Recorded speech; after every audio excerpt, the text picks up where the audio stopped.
Hello दोस्तों, कैसे हैं आप सब। हमारी कहानियां देखने के लिए हमारे चैनल को सब्सक्राइब कीजिए और हाँ, बेल आइकॉन पर क्लिक करना मत भूलिएगा। थू थू थू थू थू थू, क्या बेस्वादी चाय बनाई है। इतनी कड़वी चाय कौन बनाता है, और चीनी तो ऐसे भरकर डाली है जैसे तेरा बाप गांव से चीनी के बोरे भरकर लाया हो। अब खड़ी खड़ी मेरा मुंह क्या देख रही है, जा दूसरी चाय बना कर ला, भिखारिन कहीं की। तुम्हें ही शौक था माँ गरीब घर की लड़की को बहू बनाकर लाने का। मैंने कहा था कुछ दिनों में मेरी बड़ी कंपनी में नौकरी लगने वाली है, किसी अमीर लड़की को बहू बना लेना। पर माँ को चाहिए थी एक सुशील संस्कारी घर के कामकाज करने वाली बहू, जो हमेशा इनकी हाँ में हाँ मिलाए। अब अपनी जान पहचान वाली से बात करके शादी तो करवा दी, पर दहेज में क्या मिला?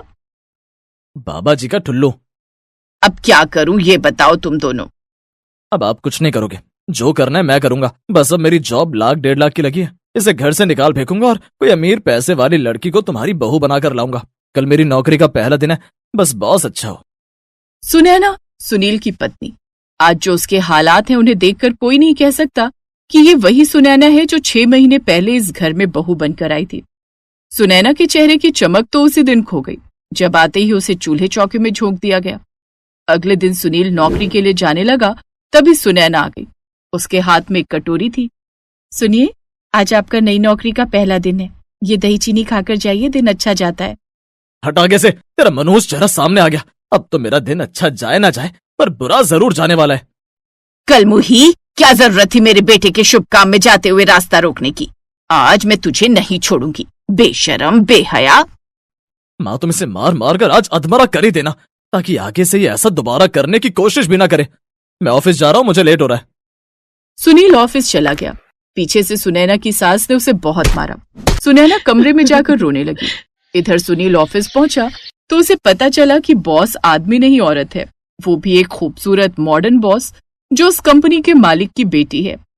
शीना नाम है मेरा। डैडी को लंदन में कुछ टाइम के लिए प्रोजेक्ट पर काम करना है, इसलिए अगले कुछ महीनों तक इस ऑफिस की बॉस मैं हूँ।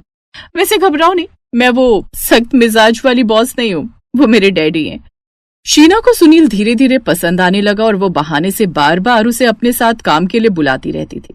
एक दिन बारिश बहुत तेज थी। शीना अपनी कार से घर जाने वाली थी, पर उसकी कार रास्ते में खराब हो गई।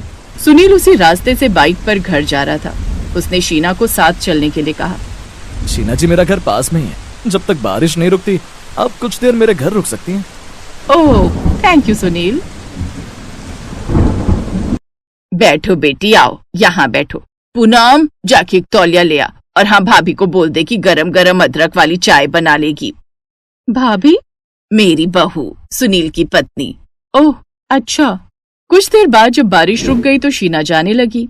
सुनील छोड़ आएगा बेटी, इतनी रात में अकेले मत जाओ। हाँ चलिए, मैं आपको छोड़ देता हूँ। रास्ते में शीना बाइक पर बैठे बैठे सुनील को पकड़ लेती है। सुनील, मुझसे शादी करोगे? शीना जी आप? हाँ सुनील, मैं सच में तुमसे शादी करना चाहती हूँ। तुम अपनी उस गरीब भिखारन पत्नी को तलाक दे दो और मुझसे शादी कर लो। शीना करोड़पति बाप की इकलौती बेटी थी। सुनील ने घर जाकर माँ और बहन को ये बात बताई तो दोनों खुशी के मारे उछल पड़ी। तू शादी के लिए हाँ कह दे, देर मत कर बेटा, अब तो करोड़ों में खेलने के दिन आ गए हैं। हाय हाय हाय हाय हाय, करोड़पति बहू आ जाएगी तो हमारे तो वारे न्यारे हो जाएंगे।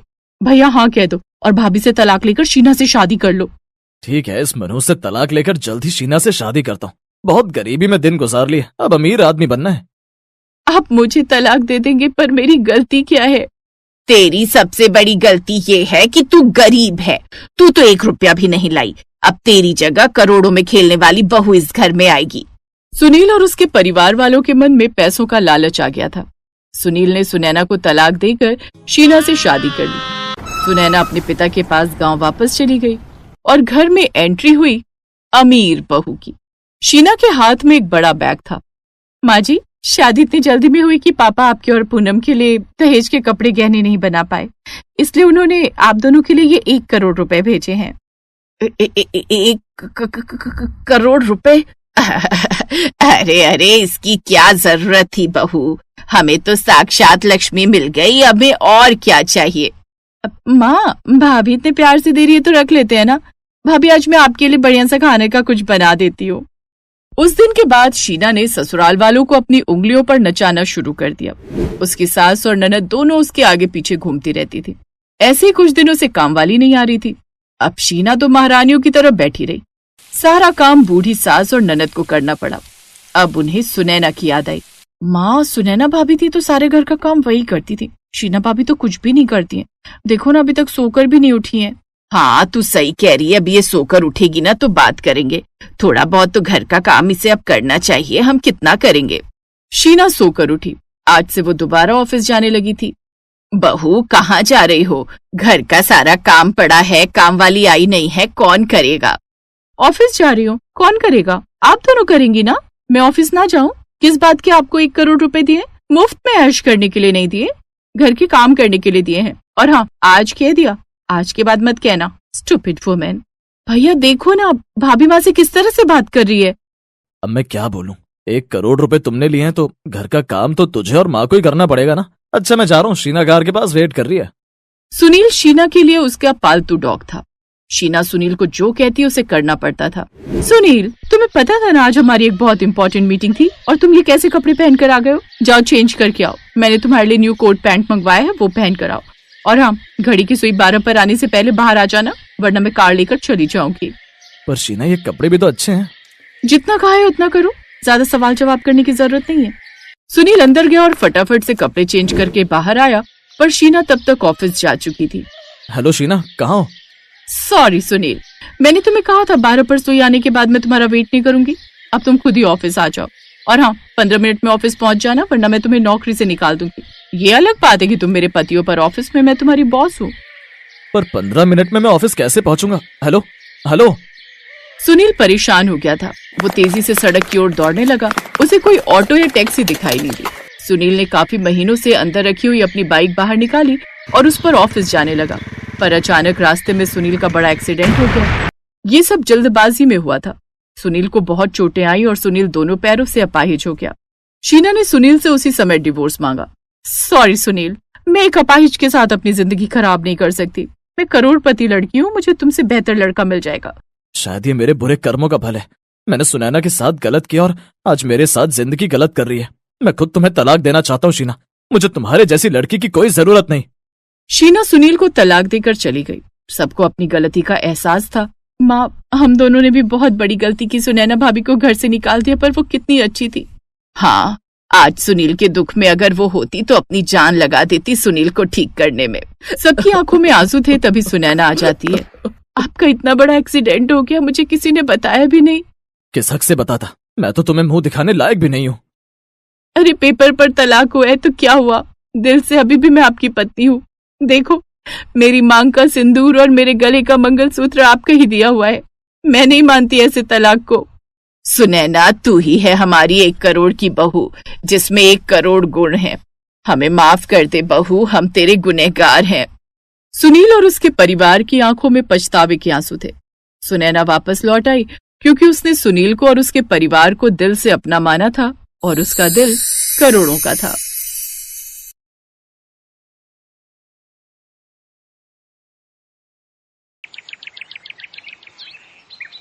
किसी गांव में विमला नाम की एक बूढ़ी औरत थी। वो अपनी गांव की सहेलियों के साथ किटी पार्टी कर रही थी। आजकल के लड़के लड़कियों का चक्कर मुझे बिल्कुल समझ नहीं आता।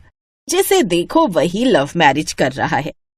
विमला, तेरा भी तो बेटा जवान हो चुका है। देखना कहीं वो तो किसी लड़की के चक्कर में नहीं फंस गया। मैं ऐसा होने ही नहीं दूंगी। मैं अपने रोहन के लिए लाखों में एक बहू ढूंढ कर लाऊंगी और दहेज में एक मस्त गाड़ी लूंगी। फिर एक के ऊपर एक पैर रखकर ठाठ से चलूंगी पूरे गांव में। ऐसे वो सब गप्पे मारती रही। शाम को जब विमला अपने घर आई तो देखा उसके बेटे रोहन के साथ एक लड़की थी और दोनों के गले में वरमाला थी। ये सब क्या है रोहन? माँ, ये दिव्या है। हम दोनों एक दूसरे को पसंद करते हैं, इसीलिए शादी कर ली। आपको ये सब पसंद नहीं, इसीलिए नहीं बताया। ए लड़की, तू इस घर में नहीं रह सकती। निकल जा इस घर से। दिव्या एक मुंहफट और तेज तर्रार लड़की थी। उसने चिल्लाते हुए कहा, क्यों निकल जाऊं मैं? हाँ, मैं रोहन से शादी करके आई हूँ। अगर मुझे इस घर से निकालने की या मुझ पर अत्याचार करने की जरा भी कोशिश की तो मैं पुलिस में कंप्लेन कर दूंगी। तुम सब पूरी जिंदगी जेल में चक्की पीसोगे, समझे? इतना कहकर दिव्या अपने कमरे में चली गई। विमला का दिमाग खराब हो गया। किस बदतमीज लड़की से शादी कर ली है तूने? इतना कहकर विमला भी गुस्से में अपने कमरे में चली गई। वो कुछ कर भी नहीं सकती थी। रात को जब दिव्या खाना बनाने गई तब, मेरे लिए पालक पनीर बनाना। ये घर है, कोई होटल नहीं जो सबके लिए बना रही हूँ, वही खाना पड़ेगा, और मैं कोई जहर नहीं बना रही। ऐसे ही जब देखो तब इन दोनों सास बहुओं के बीच जंग हुआ करती थी। कहाँ विमला का सपना था दहेज में कार लेने का, और मिल गई उसे मुंहफट बहू। दिव्या भी रोहन के ऑफिस जाने के बाद हर रोज तैयार होकर कहीं जाया करती थी। ऐसे ही दिन बीत रहे थे।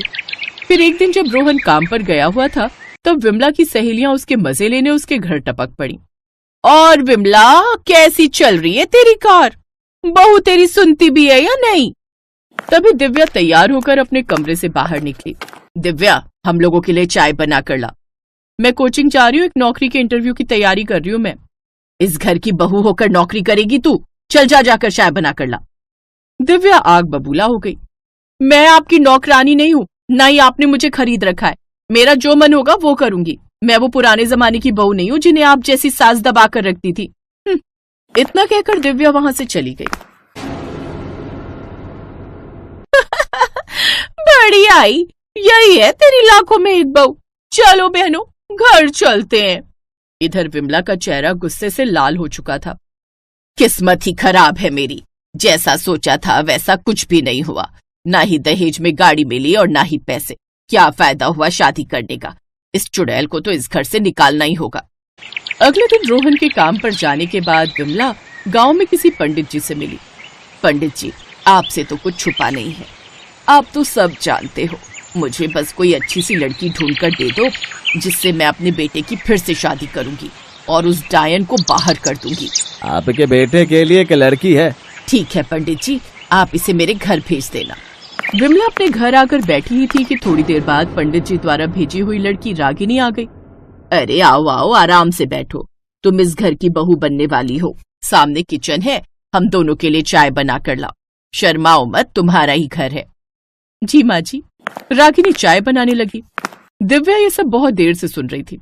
वो गुस्से में किचन में गई और ये मेरा किचन है, किसी अनजान को यहाँ परमिशन नहीं है, निकल यहाँ से।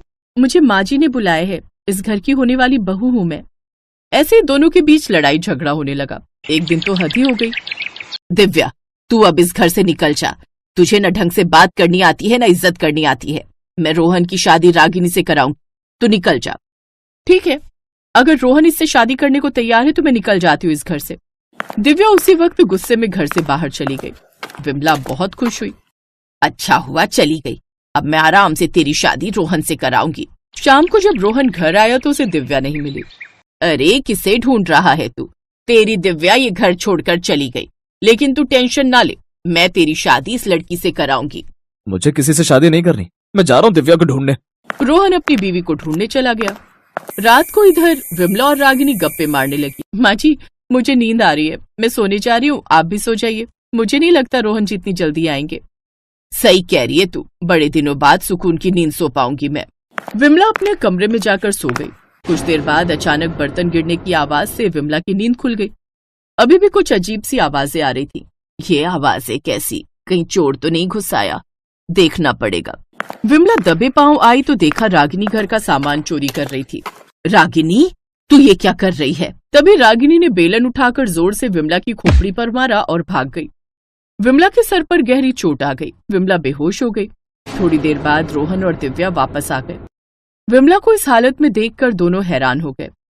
माँ जी को तुरंत हॉस्पिटल ले जाना होगा, इनके सर पर गहरी चोट लगी है। रोहन और दिव्या विमला को हॉस्पिटल लेकर गए। करीब 2 घंटे बाद उन्हें होश आया। सारी रात वहीं गुजर गई। आप ऑफिस जाओ, मैं माँ जी के पास हूँ। रोहन को अर्जेंट काम था इसलिए वो काम पर चला गया। 4-5 दिनों तक दिव्या ने विमला की उस हॉस्पिटल में खूब सेवा की। अब उसके घाव भी भरने लगे, पर अभी तक ना ही दिव्या विमला से बात कर रही थी और ना ही विमला दिव्या से। एक रात, देखा माँ, आपको दिव्या पसंद नहीं थी, पर उसी ने आपकी सेवा की। जब से आप यहाँ भर्ती हो तब से वो कहीं नहीं गई, और जिसको आप लेकर आई थी वो चोर निकली। मुझे माफ कर दे बहू, आज से तू ही मेरी बहू है। माँ जी, आज आप डिस्चार्ज होने वाली हैं, पर इसके अलावा एक और खुशखबरी है। मैं जिस नौकरी की वजह से परेशान थी ना, उस नौकरी के लिए लाखों लोगों ने अप्लाई किया था, पर उन लाखों लोगों में से कंपनी ने मुझे चुना है। मुझे कुछ एडवांस मिला था तो डाउन पेमेंट करके मैंने कार ले ली है। रोहन आज उसी कार से आए हैं। आज मैं आपको अपनी कार में घर ले चलूंगी। विमला की आंखों से खुशी के आंसू छलक पड़े। दिव्या अपनी सास को कार में बिठाकर गांव पहुंची। उसकी सारी सहेलियां उसे बड़े ही ध्यान से देख रही थी। ये खुशी विमला से बर्दाश्त नहीं हुई। वो जैसे ही कार से बाहर निकली, उसने दिव्या को गले से लगाया और जोर जोर से रोने लगी। रोहन ये नजारा देखकर बहुत खुश हो रहा था। अरे अब क्यों रोती है बिमला? तेरा कार वाला बरसों पुराना सपना तेरी बहू ने पूरा कर दिया है। अब हर रोज ठाठ से घूमना इस गाड़ी में। उस दिन के बाद रोहन, दिव्या और विमला खुशी खुशी एक साथ रहने लगे। हेलो दोस्तों, कैसे हैं आप सब? हमारी कहानियां देखने के लिए हमारे चैनल को सब्सक्राइब कीजिए और हाँ, बेल आइकॉन पर क्लिक करना मत भूलिएगा।